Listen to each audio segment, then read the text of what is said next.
కాకినాడ జిల్లా పత్తిపాడు మండలం ఉత్తర Kanchi state bank చోరీ కేసును పోలీసులు ఛేదించారు. ఎస్పీ సతీష్ కుమార్ స్వయంగా పరిశోధించడంతో కేసులో అనేక కీలక ఆధారాలు లభించాయి.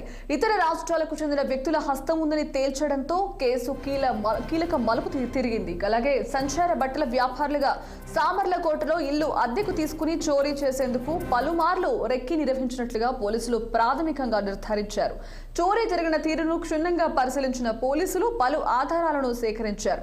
కాకినాడ జిల్లా ఎస్పీ సతీష్ కుమార్ అతి తక్కువ రోజుల్లో కేసును ఛేదించిన తీరు పోలీసులను యాంత్రికంగా కాకుండా మేధస్సుతో పనిచేస్తున్నట్లుగా చెప్పుకోవాలన్నారు. ఫిబ్రవరి 7వ తారీఖు అర్ధరాత్రి కాకినాడ జిల్లా ప్రత్తిపాడు నియోజకవర్గంలోని ఉత్తర కంచిలో స్టేట్ బ్యాంక్లో భారీ చోరీ జరిగింది. అయితే చోరీ జరిగి 3 రోజులు అయినప్పటికీ ఎటువంటి ఆధారాలు లభించగా తలమునకలవుతున్న పరిస్థితుల్లో కాకినాడ జిల్లా ఎస్పీ సతీష్ కుమార్ మాత్రం అద్భుతమైన మేధో సంపత్తితో మాత్రం ప్రగతి సాధించారని చెప్పాలి. ఎందుకంటే ఎటువంటి ఆధారం లేని ఈ చోరీలో భారీగా చోరీ జరిగిందని ఒక పక్క పుకార్లు, అయితే దొంగతనం ఈ లాకర్లు కోయడం గ్యాస్ కట్టర్తో కోసి దొంగతనం జరిగింది అన్న పుకార్లు షికార్లు చేస్తున్న నేపథ్యంలో వాస్తవాలు వెలుగు తెచ్చేందుకు కాకినాడ జిల్లా ఎస్పీ సతీష్ కుమార్ విపరీతమైన శ్రమకొచ్చారు.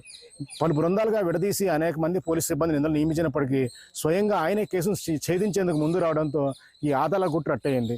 అయితే ఈ దొంగలు ఎవరు ఏంటి అనే కోణం అయితే కనుక ఏ ఒక్క ఆధారం లేకపోయినా సరే జిల్లా ఎస్పీ సతీష్ కుమార్ చూపిన చొరవ మాత్రం మంచి ప్రగతి చూపిందని చెప్పుకోవాలి.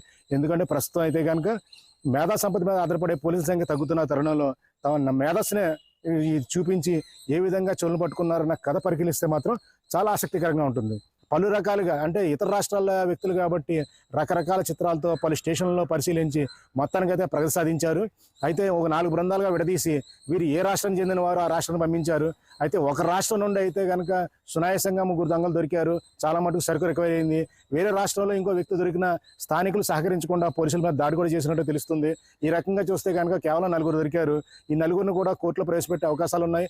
అలాగే జిల్లా ఎస్పీ సతీష్ కుమార్ వీళ్ళందరికీ పోలీసులు వీళ్ళు ఎలా చేరేస్తారు ఏంటి వివరాలు చెప్పే అవకాశం ఉంది. అయినప్పటికీ తొలుత మనమే ఇది బ్రేకింగ్ చేస్తున్నాం కాబట్టి ఈ చోరీ ఎలా జరిగింది, ఎంత భారీ జరిగింది, ఎలా చోర్లు పట్టుబడ్డారు, ఏ వాహనం తిరిగారన్న కథ మాత్రం చాలా ఆసక్తికరంగా ఉంటుంది.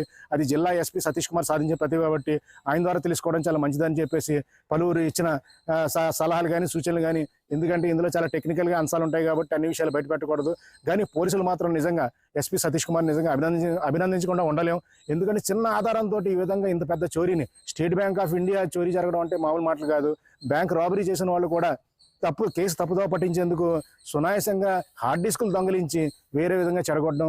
అలాగే ఎస్పీ సేకరించిన ఆధారాల్లో ఒకటి ఈ కూల్ డ్రింక్ బాటిల్స్ పడుంటే దాని సీరియల్ నెంబరు, ఈ ఇంట్లో పడున్న సీరియల్ నెంబరు 2 గుర్తించి ట్రేస్ అవటం, వాటిపైన ఏలుముద్రలు, ఎన్ని రకరకాల పరిశోధనలు చేసి మాత్రం కేసును అద్భుతంగానే ఛేదించారని చెప్పాలి. ఇంతటి బ్రహ్మాండాన్ని కేసు ఛేదించిన జిల్లా ఎస్పీ సతీష్ కుమార్కి అభినందించకుండా ఎవరు ఉండలేరని చెప్పుకోవాలి. వీడియో జర్నలిస్ట్ చిన్నీతో నదీం కందురాని, కాకినాడ.